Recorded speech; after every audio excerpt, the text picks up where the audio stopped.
Welcome back, everybody, to another Entrepreneurship Tips and Tricks. And this week with us, we have Dr. Isola Brown. Dr. Brown is a director of online graduate programs at Michigan State University. She hails from our beautiful Isle of Antigua and Barbuda.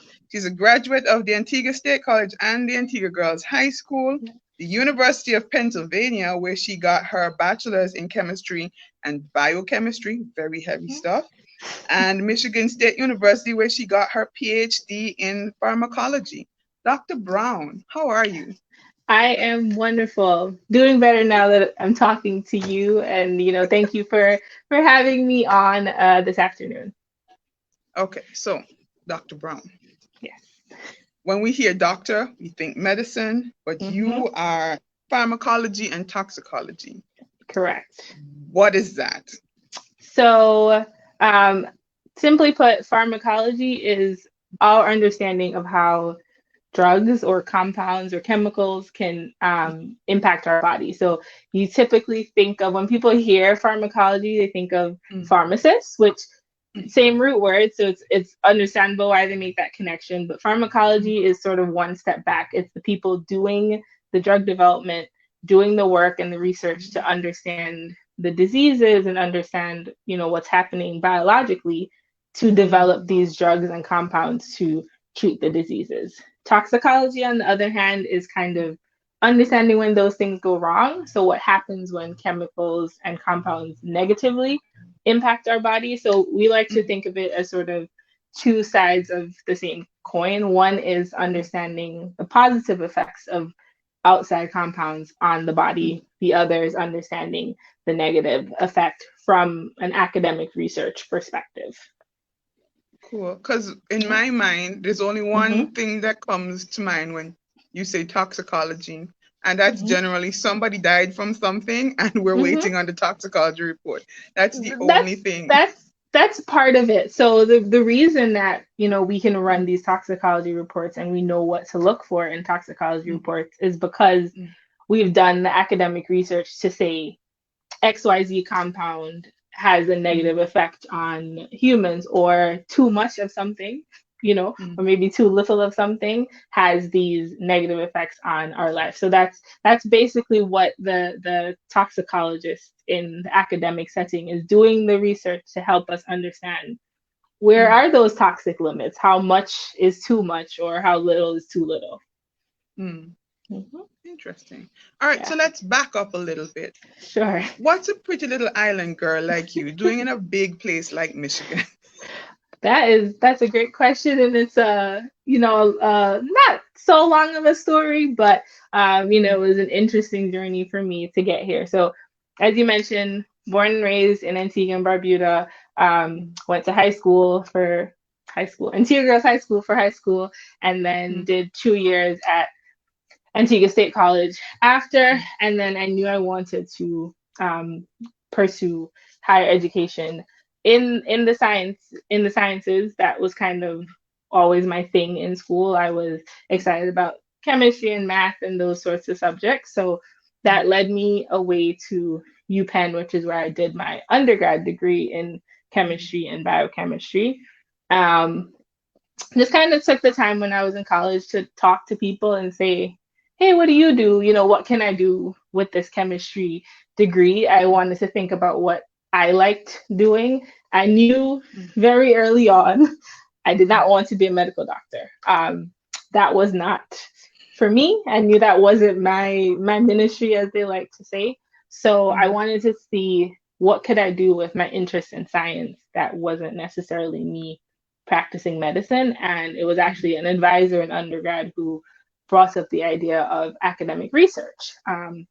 I like asking questions, I like figuring things out, I liked mm, working in the lab. So that led me to get my PhD in pharmacology and toxicology at Michigan State.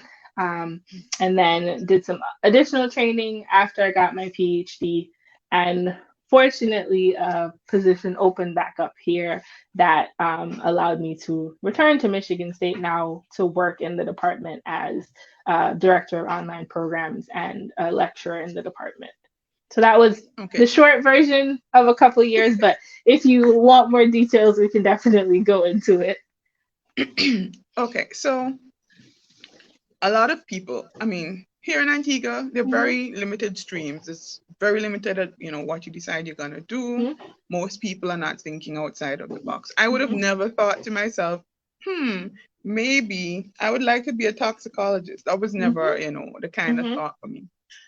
And it's just so interesting that you knew the general area that you wanted to work in. Yeah, You knew it was going to be science, but you didn't know specifically that this was the thing that you wanted to do. correct. And I feel like for a lot of us, as we're coming up, we feel kind of pressured.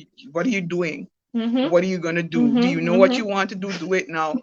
How did how was your family and how did your family embrace the idea that you weren't 100% sure pinned Mm-hmm. down, but this is a general idea. Yeah, I think so. My family, friends, even, advisors and people I worked with were all generally very supportive of that. And I try to impart that onto people that I meet with, that it is okay if you don't know what you want to do. So for me, the Mm-hmm. starting point was knowing what I didn't want to do. I knew Mm-hmm. I didn't want to be a doctor. I knew I didn't want to Mm-hmm. go to medical school. And sometimes it takes starting from there, figuring out what are the things you don't like. Mm-hmm. Okay, you don't like talking to people, so maybe you don't want a career that's forward facing, or you Mm-hmm. don't like working with animals. All Dead. right, so you won't be a Or veterinarian. actually Or touching human forms. exactly. So I think Yeah. sometimes, even if you don't know what you want to do, thinking Mm-hmm. about the other side of that question is a good place to start, because it can help you eliminate a lot of things. And that was really helpful for me. And then just, taking the path that leads you to sort of the most opportunities. So when I was thinking about what I wanted to do in Mm-hmm. undergrad, a lot of advice I got said, you know, chemistry is the universal science. And maybe non-chemists might argue with that, but chemistry is, I it's have the a physicist that foundation. will argue with you. Absolutely. And I welcome the argument, but a lot of people say chemistry is the building block of life. If you understand Mm-hmm. chemistry, you can understand anything else. So I Mm-hmm. said, well, that's probably a good area for me to start with, given that I don't know what I want to do. What gives me the most flexibility when I Mm-hmm. do figure that out? And Mm-hmm. maybe I wouldn't have been, maybe I wouldn't have been so lucky if I had chosen a different area or specified a little more in the beginning. But I think Mm-hmm. choosing something that gives you options is a great idea. It's perfectly okay if you don't know exactly what you want to do. It's also okay if you think you know and then you change your mind. That's life. That happens. It's just having a plan that allows you to make that pivot and allows you to change. Okay. What did Hmm. you study when you were at high school? What CXC subjects did you take? Because Ooh, a lot of people put a lot yeah. of weight in what CFC subjects you do. Hmm. So what did you do at that level? I'm like, that took me back a couple years, because I was like, I'll try to remember most of them. So I did the basic sciences. So I did, well, math and English, like everyone has to do. I did chemistry, Mm-hmm. physics, biology. Mm-hmm. I did accounting, which you would hear, oh, somebody's doing chem, physics, math, account. Like that seems out of the ordinary. But this is another thing where I was like, I like it. It's Mm-hmm. enjoyable. I have the space in my schedule to do it, so I'm going to do it. Mm-hmm. Everything doesn't have to make perfect sense at the time, but Yeah. if there is something you like doing, I never know where that accounting skill is going to come up in life. Now I have to do budgets. I'm glad that I had a little understanding to build on. So Mm-hmm. yeah, math, English, chem, physics, bio, accounting, Mm-hmm. geography, IT. I did Spanish for my language, and I think I did nine. So I think I counted them all. So I just picked things that I was Interesting. interested in, that Mm-hmm. gave me a variety of subjects. So I had a language, you had some sciences, you had accounting, something just a little different. And then when I went to A levels, I Mhm. stuck with more of the hard sciences, so chemistry, physics, math. I did statistics and applied math. And then I also Mhm. kept the accounting because I could make it work in my schedule. And it was Mhm. something that, again, I still just enjoyed doing it. And I said, why not? Why not? Those skills could be useful later in life. And again, it's just I call myself a little bit of a lifelong learner. I'm always looking for opportunities to learn more. So if you have those chances in your life and opportunity comes up to just learn something different and something new, I say Mhm. go for it. Okay. Now, math and STEM subjects in general, Hmm. they tend to take a lot of time, a lot of intense Yes. focus to go through. And it's very interesting because you said that you enjoyed accounting. As a I person who did. did accounting, I'm sorry, Mrs. Dyer, I didn't like accounts. I hated accounts. So finding somebody who enjoys accounts is always Hmm. amusing to me. Hmm. I'm sorry, I but get I it. It's mean, okay. it's interesting because when you look at it, you had that opportunity, which was a basic, sitting behind the desk doing, Hmm. or you had this other opportunity to do sciences, which, what, hmm,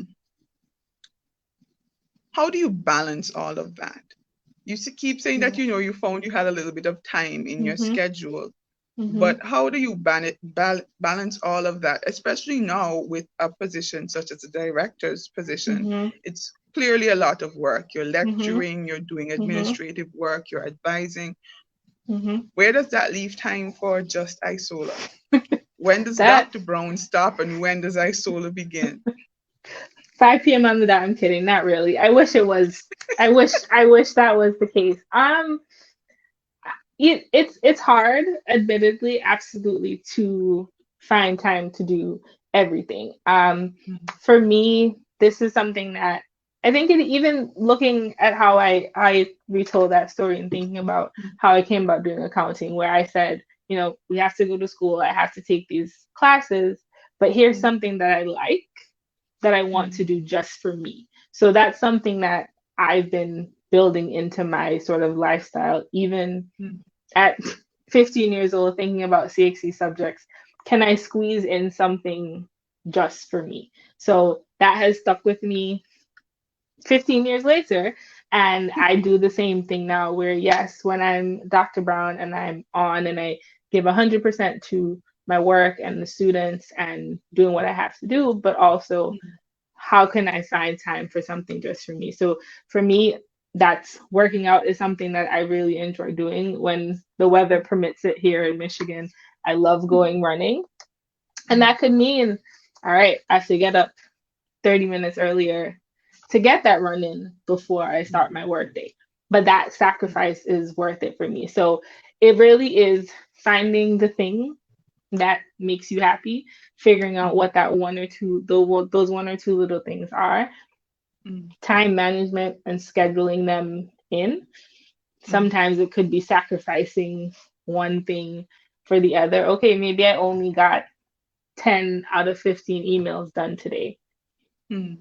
but I'm leaving 30 minutes early to go take a walk because that makes me happy. So I'm Mhm. big on prioritizing yourself where you can, because Mhm. if I soul is happy, then Dr. Brown can be happy, then the students can be happy, then the program can be happy.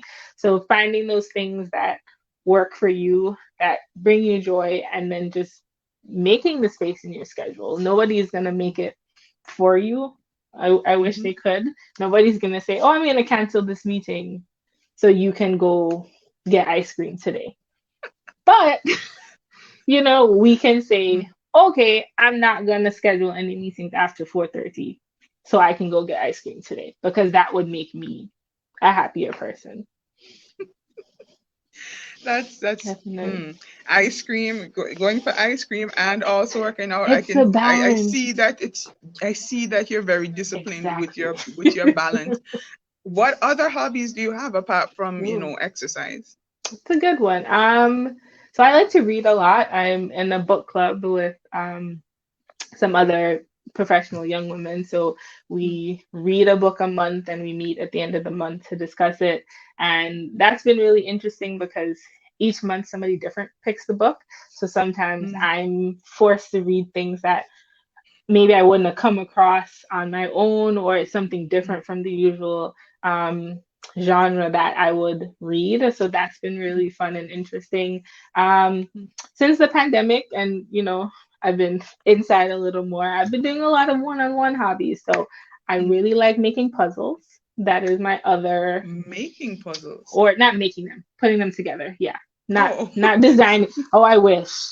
No, not like designing them, but like putting together like jigsaw puzzles is also I just get a lot of satisfaction from that. Like when you put it together and you're like, mm, this started from 1,000 pieces that didn't make sense. And now we have a picture there's a and it's picture. it's complete, and there's just something very like satisfying about that for me. So those are just some of the other things I do, hang out with friends, watching Netflix, just like everybody else, watching something Mm, good on TV, those kinds of things too.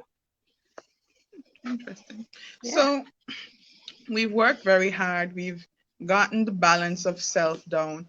Is there a Hmm. Mr. Brown, or is this, or are you just, out here enjoying um, the life? enjoying the life. That's a good way to put it. I think just like I'm gonna maybe reiterate this because I think it is Mm, very central to how I mm, live my life. mm, Do the things that make you happy and find the way to create a life that you love, whatever that looks like for you. So right now for me that doesn't involve a partner, but that's not to say that couldn't change. mm, Finding the space to include other people in your life if that's something that brings you joy, and that could be family, that could be friends, that could be romantic relationships, that could be children. Just figuring out all the ways that those things can add to your life, and mm, then making the space and the time for them. So, it all comes back, like I said, to that root of what makes you happy, mm. who makes you happy, who are the people that when you call them, you're like, oh, I left that phone call so much more excited than I was before. And that could be partners, that could be friends, that could be siblings or parents or whoever, and just making the Mm, space to include those people in your life and mm, balancing those relationships with your work and with your extracurricular activities too. mm. Hmm. Being so far away and hearing how you talk about your family and your friends and how important they are to you, Hmm. I know that Antigua is very important to you. Yes. You spoke in the pre-interview about Hmm. coming home fairly regularly. Hmm. But what I'm wondering is how do you how do you balance that? Were you afraid when you left out to go in this big wide world by Hmm. yourself? Because I mean, the world is huge and you're just one Yes. person. And as a Yes. person who enjoys traveling, I know the excitement that comes Hmm. at the beginning of the trip, but I also know the trepidation that comes when you land in this place Ready to by go home. yourself Yes. and Yes. there's nobody else and you just Hmm. have to start things afresh. How did you find the strength to do that at such a Hmm. young age? That is a great question. So, um, faith a little bit, just knowing that I had the support of my family and friends in Mm, Antigua, family and friends who I might have had in the States who maybe weren't in the same physical place at me, but I knew, hey, mm. if there's an emergency, this There's auntie is somebody 2 close hours by. away, this uncle is 2 hours away, and I could reach out and connect with those people. The support of my family and friends in Antigua who were like, go do what you have to do. Like, this is a great opportunity. Mm, Go do it. And Antigua is home. Antigua will be here for you whenever. mm, Don't let this kind of hold you back from going for these opportunities. I'm so grateful for technologies of, you know, I went to college in 2008. So even then it was, I don't think WhatsApp was a thing, but I wasn't writing mm, it. I don't think it was yet, but I wasn't, uh, writing a I think we letter were still back home. messengering at We the were still time. messengering, but keeping in contact with Mm. my family. My mother's probably tired of how much I call her because it's so easy to just make a WhatsApp call Pick up. and connect Yeah. with her and say, "Mommy, how you make dinner?" To make a call back and have those connections and those conversations. And technology allows us to do that. So I Mm. think that's something that has been really helpful for me, and just taking making use of that technology. I go to Antigua whenever I get the opportunity. So I usually try to be home. I'm usually home for Christmas. And then if I can make a carnival trip too, that happens. So taking the opportunity to come back and reconnect and just be in Antigua and be with my family, that helps the sort of away times not feel as lonely, because I have Mm. recent memories to look back on. I know kind of, well, in 4 months I'm going to see them. Just now I know I have those things to look forward to, so trying to schedule it that way, use the Mm. technologies to keep in contact. And this is most important, when you have those lonely moments, tell Mm. somebody, call somebody and reach out and say, I'm just feeling a little blah today. I really Mm. miss XYZ, and call your friends from high school, call those people and just let them know you miss them. That's another way to, don't hold the lonely in by yourself, because Mm. they probably miss you too. Like, they're probably waiting for you Oh. to say you miss them to to reply that way. So reach out to people, let people know when you miss them, Mm. go back home as much as is possible, which I know Mm. traveling in the pandemic is a whole nother story. Hard. But Yeah. take use the technologies that we have, and know that you're not alone if you're feeling those challenges. Being away, we've all been there, still there sometimes. But know that your family and friends are supporting you. It's clear that you love your job. What is your Yeah. favorite thing about what you do? Ooh, I don't know if I could pick one. If I had to, I think for me, this the student work, like working with the students, and whatever little bit of knowledge I can impart on them, whether that's in the classroom, whether that's in a one-on-one advising. If it's, hey, I don't know how to do this thing, and I can send them an email saying, here's how you do it. I think Mm. seeing the direct student impact of my work makes it worth it and makes it most enjoyable for me. I mean, I can think back to so many teachers and so many mentors who played, maybe without even knowing, played important roles in my life and my career. So I like to say, if I can do that for one other person, then I'm doing my job. If I can help them answer a question, when they come in and say, I like pharmacology, but I don't know what to do. And I could be like, Mm. that's okay. We could figure it out, or Mm. not, but we can talk about it. We can have those conversations. So I think being Mm. able to just have that direct student impact is really meaningful for me. And since it's all about balance, I have to ask, what's your least favorite thing about your job? Paperwork. I don't like having to, like, there's a lot of, like, on the administrative end, there is a lot of submit this by this date to make sure things run smoothly. So Mm. sometimes that can be challenging. Just keeping all those deadlines in place, and making sure things get submitted when they need to. But fortunately, like, the team that I work with is awesome, and they help remind me of things that may, it's on 3 or 4 different calendars. So if one person Mm. forgets, somebody else is there to help them pick up the ball. But just some of those, let's make sure this course is registered correctly. Those sorts of things can be Mm. maybe more tedious at times. But yeah, I would say that at least, it's not the worst, but if I had to rank the things, that probably would come somewhere on the bottom of the list. So Uh, we've gone from high school girl to state college girl to now we're the director of a department. What's next for Dr. Brown? Good question. I think I'm gonna be here for a while. Like I said, just working with students and the student interaction aspects of my job makes it really fulfilling. So I don't know where I'll be 5, 10, 15, 20 years from now. Hopefully, it is working in academia in some form. I like working in a higher education setting. That's something that I really enjoy. I like working with students, so I would like to maintain a student facing role. Hopefully, just being able to guide and impart knowledge of some form. Yeah, I think that's something where I get to work with students and help them in some way. If my job description can fall under that heading, then Dr. Brown will be happy. Cool. Well, yeah, it makes it from what we've come to know of you, that makes Mm-hmm. perfect sense.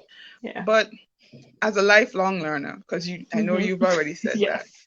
what do you plan? Do you have any plans for additional professional development? Mm. Are you working on something personally? What book are you Ooh, reading that's a right now? good. The That's a librarian good. in me must know. What are you reading? That's a good question. So I could tell you the book I'm reading, Hmm. but I have to look up the name of it. My book club members, if any of them see this, I apologize. I promise I'm reading it, but I can't remember the name of it. I will look it up before we sign out though, because they're gonna be like, so you're not reading the book. But I am reading it. I'm just so engrossed that I can't remember the The name of it. title. Um Yeah. but what am I working on? I mean, I think I'm always just looking for opportunities to anything that again seems interesting, just kind of pick up on it. So one thing that I have done in the past, and I think I'm going to continue to. I mentioned I like to work out a lot. So in a previous life, I used to have like fitness instructor certification. So that's something that I think I Oh, want to pick back up on, as letting the day job get settled. So that's one area that is learning. It's not learning in a purely academic academic sense, but sense. it's still Exactly. learning. Hmm. Exactly. Um, so that's one opportunity. I'm gonna just pull the book up because it's right in front of me, and the library member in me wants to tell you what book I am reading. Hold on, we're gonna find it. It's on the Kindle. It's all we gonna do it.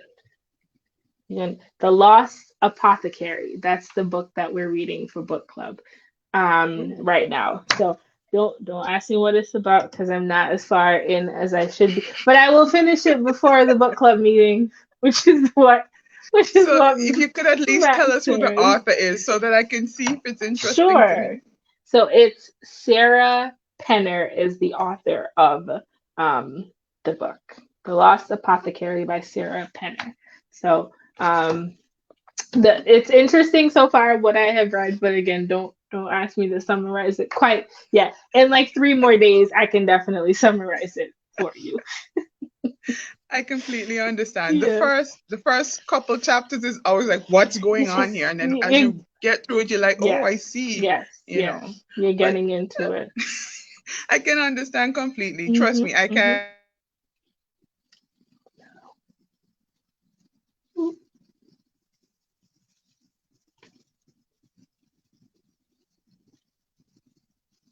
Oh no. So that's just crazy. For nothing, but I Okay. can't remember the exact title of the book at this moment. But it's Okay. great. You should check it out. Okay. I Hmm. always ask at the end of every interview, if Hmm. you could look back to your younger self and give yourself one piece of advice, what would it be? Oh, that's a good question. Ooh. Okay. Ask more questions. Not that I already did, and hopefully it's evident in this. Like, I talk a lot, so I was always asking things and curious about things, but Mm. it can never hurt to learn a little more. If you see somebody doing something that looks kind of interesting, saying, "Hey, what do you Mm. do? Hey, what actually does a librarian do besides help me find books?" Like, because that's how you can find out maybe this is a career I'm interested in that I didn't know about. Maybe this is a hobby I'm interested in that maybe this is a book I want to read. that I didn't know I wanted to read. Just Mm, asking questions and taking opportunities in whatever setting you're in to learn something new. Um, mm. I think that would be my advice to myself. Like try to go through every day and learn something new, even if it's, oh, this is the store that sells the kind of pencil I like. That could be something new that could be impactful and helpful to your life. So ask more questions and stay open to learning something new. Dr. Brown, it has been an absolute pleasure having you on. We are so Thank grateful that you you. had the time to come and talk to us today. Yes, And we wish you all the best in whatever endeavor you choose. And I hope that you finish your book and prove the book club members wrong that you I'm are gonna reading do this it. book and you know Yeah. exactly what's going on. Thank you so On much. behalf Thank of you the for National having Public me. Library and the people of Antigua and Barbuda, I just want to say a heartfelt thank you. You're so welcome. And thank you for having me. And, shout out to the public library for, I was a member way back when. So it's a nice full circle moment to be able to come back and share with you guys. So thank you for having me. All right, ladies and gentlemen, that's all the time we have for today with Dr. Brown. We encourage you to come back next week when we'll be talking to another professional. It's been a pleasure having you all. Bye bye now. Bye.